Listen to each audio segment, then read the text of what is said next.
आजच्या या मी म्हणेन आपल्या कौटुंबिक कार्यक्रमासाठी जमलेल्या सर्व बांधवांनो आणि भगिनींनो, मला यायला उशीर झाला. एक तर सकाळी छत्रपती संभाजीनगरला गेलो होतो. मोर्चा होता शेतकऱ्यांसाठी. नंतर साहजिकच आहे मुंबईत आलो, कारण मुंबईत आल्याशिवाय इकडे येता नसतं आलं. आणि मला वाटलं मी वेळेमध्ये पोहोचेन. वेळेत पोहोचलो. मुंबईतून ठाण्यापर्यंत चांगल्या वेगाने आलो आणि ठाण्यात आल्यानंतर वेग मंदावला. आता तो तसा वेग मंदावणारा कोणी जन्माला आलेला नाही. आणि आता पण ठाण्याच्या ट्रॅफिकने वेग मंदावला. आणि मग मी आताही चित्रफित आपण पाहिली, तेच माझ्या मनात आलं की ते जे काय ठाणं होतं, ती जी काय आपली शिवसैनिकांची पिढी होती, म्हणजे आजही त्यातले शिवसैनिक आहेत, राजन आहेत, सगळेच आहेत. पण तेव्हाचं ठाणं हे ठाणेकरांना आनंद देणारं होतं. आणि आत्ताचं ठाणं हे मला असं वाटतं कॉन्ट्रॅक्टरचं ठाणं झालेलं आहे. सगळे इथून तिकडे तिकडून तिकडे सगळं लुटून फस्त करून टाकलेलं आहे ठाणं. आणि त्या भ्रष्टाचाराविरुद्ध आता येत्या सोमवारी मोर्चा आहे. आवाज उठवायचा नाही तर काय करायचं. आज अनंत तरे यांची आठवण मला आता वहिनी म्हणाला, ते असते तर किती आनंद झाला असता. त्यांना म्हटलं ते असते तर आपल्याला किती आनंद झाला असता. आणि काही वेळेला असं असतं किंवा होतं, सगळ्यांच्या आयुष्यात होतं की काही जण प्रामाणिकपणाने निष्ठेने सांगत असतात आणि अशी भोवताली गर्दी असते की आपल्याला कळते की हा माणूस खरा आहे. पण निष्ठेची मुखवटी लावलेली माणसं आपल्या आजूबाजूला एवढा वेढा घालून बसतात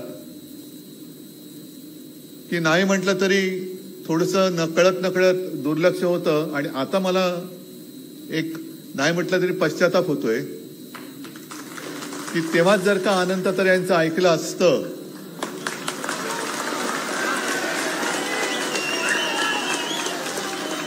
तर आता जरा कुठे गळ्याशी येत आहे म्हटल्यानंतर अमित शहाच्या चरणी धानील लोटांगण करून वाचवा म्हणून हंबरडा फोडणारी माणसं दिसली नसती.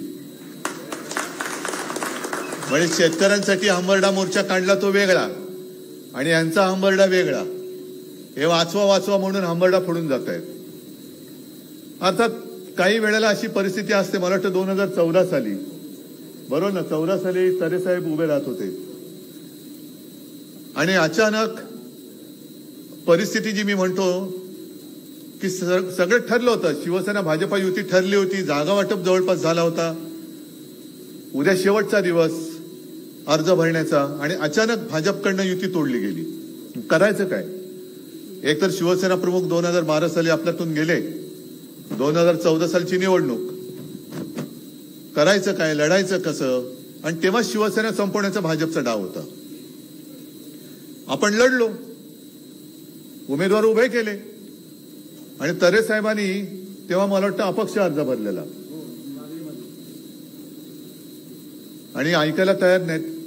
सगळे म्हणतात साहेब ऐकायला तयार नाहीत. मग आता हे जे आहेत लोटांगणवीर ते आले, साहेब काही करा नाही तर सीट जाणार. म्हटलं तर काय करू. मग तरे साहेबांनी म्हटलं काय नाही, मी बोलवतो, माझं ऐकतील. मग त्यांच्याशी मी बोललो.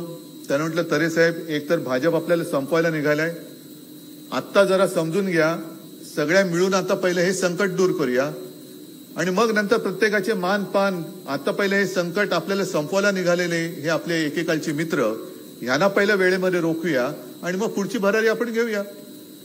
तेव्हा मला अनंत तरे म्हणाले की साहेब सांगतो तुम्हाला, हाच उद्या आपल्याला दगा दिल्याशिवाय राहणार नाही. मी म्हटलं आता जाऊ द्या ना, तुम्ही सगळे आहात, कसा काय दगा देईल बघू आपण. आणि जे घडायला नको ते घडलं. आणि म्हणून म्हणतो आज राजन काय, केदार काय, तुम्ही सगळे जे काही शिवसैनिक आहात, तुमच्यासोबत जर का अनंत तरे म्हणजे याच्यात जो उल्लेख केला तो राजहंस आपल्यात असता ते कावळे फडफडले नसते ना. कावळे नसते फडफडले. ते जे काय ठाणं आपल्या स्वप्नातलं होतं हे गडकरी रंगायतन सुद्धा काही जणांना माहिती असेल, काही जणांना, अनेक जणांना माहिती नसेल. तो जो काय काळ होता 60च्या दशकातला, शिवसेना प्रमुखांच्या इकडे सभा व्हायच्या सगळीकडे, म्हणजे रंगायतन नाही, रंगायतन नव्हतंच. आणि एका जाहीर सभेत एक चिठ्ठी आली की सत्ता आल्यानंतर तुम्ही आम्हाला ठाणेकरांना नाट्यगृह देणार का? आणि शिवसेना प्रमुखांनी सांगितलं की सत्ता द्या, मी नाट्यगृह देतो. त्याप्रमाणे ठाणेकरांनी आपला शब्द पाळला, सत्ता दिली, शिवसेना प्रमुखांनी नाट्यगृह दिलं, स्टेडियम दिला, तलाव चांगले सुशोभीकरण झाले, उद्यानं दिली. आणि तो जो काय काळ होता त्या काळामध्ये सलग 3 वर्ष महापौर होणं हा एक नाही म्हटलं तरी विक्रम आहे. विक्रम. कारण एकदा कोणतरी होऊन गेला की पुढच्या वेळेला निवडून येणं हे मुश्किल असतं. आणि सातत्याने, म्हणजे हेच ते ठाण आहे, जिकडे गद्दारी केली गेली, गद्दारी झाली, गद्दारांना क्षमा नाही. गद्दारी केली गेली म्हणून सर्व नगरसेवकांचे राजीनामे शिवसेना प्रमुखांनी घेतले होते. त्याच ठाण्यामध्ये आपल्या निष्ठेच्या आणि जनसेवेच्या आणि शिवसेनेच्या प्रेमापायी 3 वर्ष सलग महापौर पद भूषवणारे, मला वाटतं एकमेव द्वितीय अनंत तरे, यापुढे तसं कोणी होईल असं मला वाटत नाही. आणि तो सगळा काळ ह्या आठवणीची पुस्तकं पानं ही मला चाळायचेत. पण आठवणीची पानंही आपल्या मनामध्ये असतातच. त्याच्यासाठी पुस्तक असलं नसलं, पुस्तक चांगलं आहे, पण प्रत्येकाच्या मनामध्ये या आठवणी असतात. हेच ते ठाणं. या ठाण्यामध्ये दिग्गज म्हणजे सुरुवातीपासून आनंद दिघे आहेत, वसंतराव मराठे आपले पहिले नगराध्यक्ष जनतेने निवडून दिलेले, त्याच्यानंतर मग आनंद दिघे, मोदा जोशी, प्रकाश परांजपे, रघुनाथ मोरे, कितीतरी, म्हणजे सगळे एकापेक्षा एक सरस. ही सगळी माणसं असती आज आपल्या सोबतीला, राजांच्या सोबतीला, तुमच्या सगळ्यांच्या सोबतीला, तर कोणाची हिंमत होती ठाण्यामध्ये गद्दारीतला ग उच्चारण्याची? हिंमतच झाली नसती. आणि आमचं म्हणजे कसं योगायोग असतो बघा, की आनंद दिघे, अनंत तरे आणि आमचं ठाकरे कुटुंबीय यांची दैवत एकच, एकविरा आई. आम्ही एका आईची लेकरं म्हणतो ती अशी. आणि त्याच्यानंतर जेव्हा तरे साहेब तिथे ट्रस्टी झाले, मला वाटतं अध्यक्ष, कधीही दर्शनाला जायचं, आदल्या दिवशी जरी फोन केला तरी आमच्या आधी गडावर जाऊन पोचलेला असायचा माणूस. नाही उद्धवजी येत आहेत, नाही अमुक येत आहेत, ठाकरे, म्हणजे आमच्या कुटुंबातलं कोणी तिथे जाणार असलं आमच्या आधी, बरं नुसतं आधी जाऊन नाही, आधी जाऊन वर, म्हणजे आता ते मला वाटतं अर्ध्या ह्याच्यापर्यंत गाडी जाते, पण तेव्हा तसं नव्हतं. गड सोडून वरती जायचे, सगळी सोय करायची, पुन्हा स्वागताला खाली येऊन उभे. अहो म्हटलं तुम्ही असं काय करता? नाही नाही तुम्ही येणार, मग असं कसं चालेल? मग ते यथासांग सगळं दर्शन प्रसाद विसाद घेऊन सगळं मग आम्ही यायचो परत. तसं पाहिलं तर तो जो आता उल्लेख झाला, लोकसभा निवडणूक, एक थोडक्यामध्ये ती संधी हुकली, नाहीतर एक इतिहास आणखीन घडला असता. अंतुलेंचा पराभव करून अनंत तरे हे त्याच वेळेला दिल्लीत गेले असते. पण आधी आपली काही तयारी नव्हती. अचानक ठरलं, शिवसेना प्रमुखांनी सांगितलं अनंत लढ, राहिले उभे, लढले. ही जी एक वृत्ती असते शिवसैनिकाची, ती त्यांच्यामध्ये ओतप्रोत भरलेली होती. आणि नंतर सुद्धा आपल्यामध्ये गद्दारी झाली. एक काळ असा होता, शिवसेना आणि संकट आणि शिवसेना, म्हणजे इतरांवरची संकट शिवसेना दूर करते, पण शिवसेनेवरती काही कमी संकट नाही आली आतापर्यंत. प्रत्येक संकटामध्ये शिवसैनिक छातीचा कोट करून मारतो. साधारणतः 2005-06चा तो सुमार असेल, आपण एका पाठोपाठ एक पोटनिवडणुका हरत होतो आणि श्रीवर्धनची पोटनिवडणूक लागली. मी तिथे जात होतो, प्रचाराला जात होतो. माझ्या प्रत्येक प्रचार दौऱ्यात अनंत तरे माझ्या खांद्याला खांदा लावून मैदानात उतरले होते. आणि एवढी सगळी पराक्रमाची शर्त सगळ्यांनी केली की आपली पराभवाची शृंखला त्या श्रीवर्धनच्या विजयाने आपण तोडून टाकली. त्याच्यानंतर आपली घोडदौड सुरू झाली. ही अशी माणसं एकतर पुन्हा पुन्हा मिळत नाहीत आणि होतात ती लवकर का जातात हेच मला कळत नाही. असो, जे काही घडून गेलं त्याच्यात आता तर काय आपण करू शकत नाही. पण एका गोष्टीचा मला अभिमान आहे की शिवसेनेवरती जशी संकट आली तसे तरे कुटुंबियांवरती आली. म्हणजे आज कुटुंब म्हटलं तर तरे साहेब, वहिनी, त्यांचा मुलगा,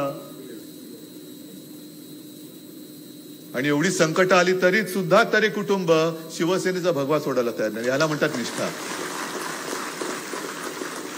मी वहिनी तुमचं गेल्या आठवड्यात पाहिली मुलाखत टीव्ही युट्यूबवरती आणि सगळं पत्रकार परिषद तुम्ही पण पाहिली का? नसेल पाहिली तर बघा.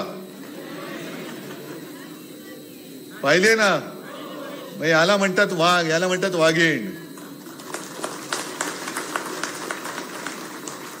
घाबरायचं नाही. आहे ना, आई एकविरा आपल्या पाठीशी आहे. बघू ना कोण येतं मध्ये आपल्या आडवं.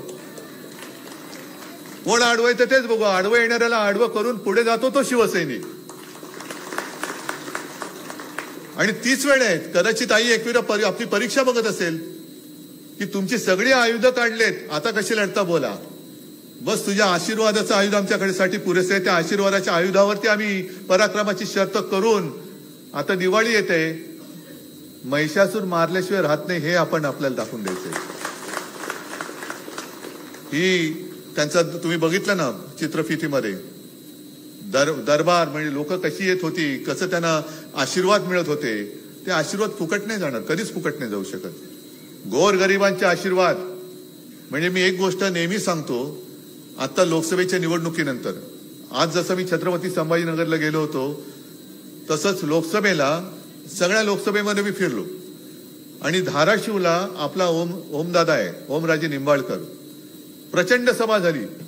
आणि सभा झाल्यानंतर एक साधा शेतकरी व्यासपीठावरती आला. शेतकरी म्हटल्यानंतर काय बिचाराचं मळके कपडे, धोतर बितर सुद्धा काय कसं. आणि मला म्हणाला, साहेब मला ओमदादाला निवडणुकीसाठी मदत करायची. म्हटलं मदत? मी म्हटलं काय नाही, मला त्याला मदत करायची. बघितलं एक छोटीशी अशी एक पुरचुंडी म्हणा काहीतरी हातामध्ये होती. आता तुम्ही विचार करा, ते शेतकरी एक तर दुःखात, आता तर त्यांचं आयुष्यच उद्ध्वस्त झाले. शेतकरी कधी तसा आनंदात असू शकत नाही, कारण पीक आलं तरी हमीभाव नसतो, पीक गेलं तर सगळंच गेलं. आणि तशाही परिस्थितीमध्ये तो शेतकरी हा माझा ओमदादा निवडून आला पाहिजे म्हणून माझ्याकडनं फुल ना फुलाची पाकळी द्यायला आला होता. केवढे मोठे आशीर्वाद होते. म्हणजे त्या शेतकऱ्याचा 1 रुपया या गद्दारांच्या 1000 कोटी बरोबर होते. आणि ही आपल्या आयुष्याची कमाई आहे. ज्या मार्गावरनं आपण चाललेलो आहोत हे ठीक आहे. त्यांना सगळी आमिष दाखवली जात आहेत, पदं दिली जात आहेत, पण त्यांना कल्पना नाही त्यांचा ज्या वेळेला, आता तर वापर संपलाच आहे, पण ज्या वेळेला त्यांचा वापर संपेल तेव्हा कचरा कुंडीत त्यांना फेकून दिलं जाईल. आणि मग कपाळावरती हात बडवत ह्याच ठाण्यामध्ये फिरताना तुम्हाला दिसतील. काय करतायत? कोणाच्या मुळावरती येत आहेत? ज्यांनी तुम्हाला राजकारणामध्ये जन्म दिला, ज्यांनी तुम्हाला लोकांमध्ये ओळख दिली, त्या शिवसेना या आईचा घात करताय तुम्ही. आणि जो आईचा घात करतो तो काय लोकांना न्याय देऊ शकतो?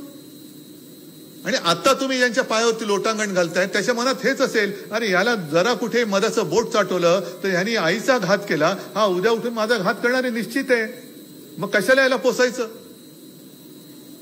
हे पाप ते जे करतायत हे त्यांना आत्ता नाही कळणार.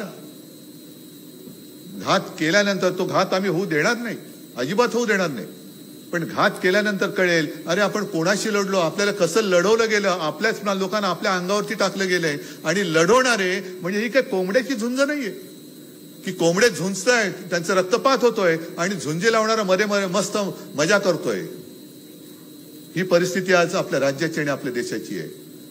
आणि मग अशा परिस्थितीमध्ये ही अनंत तरे साहेबांसारखी माणसं ही आवश्यक वाटतात.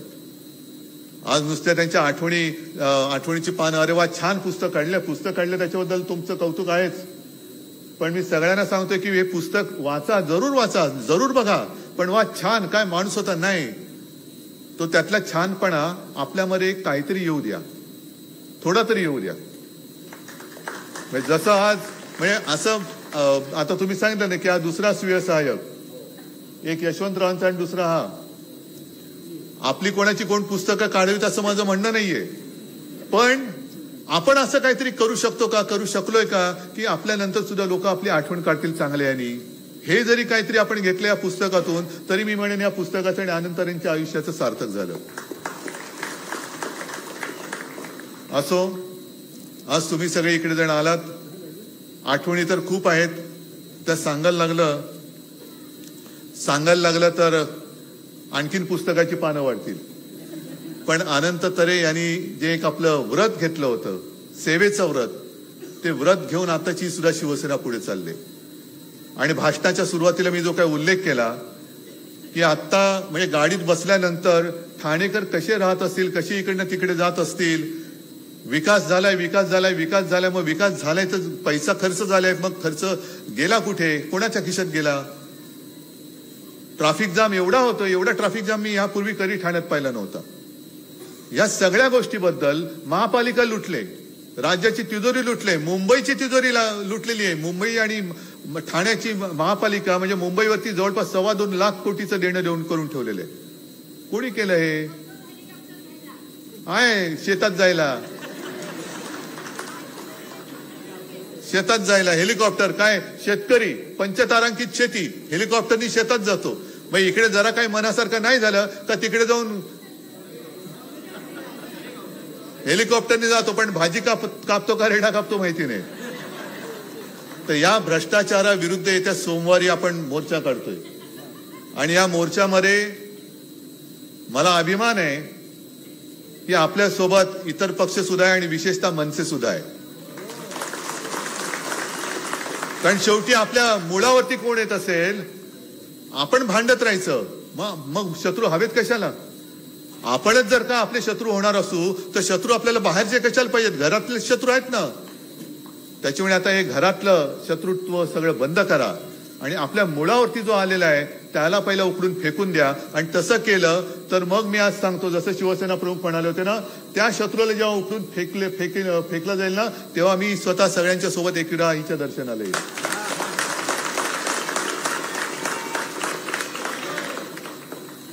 ठीक आहे, मला वाटतं ठाणेकरांनी ठरवलं तर नक्की होईल. आणि ठाणेकरांनी एकदा ठरवलं की ते ठरवतात आणि तसं ते करतात, आणि तसं तुम्ही ते कराल याची खात्री बाळगतो आणि आपली रजा घेतो. जय हिंद, जय महाराष्ट्र.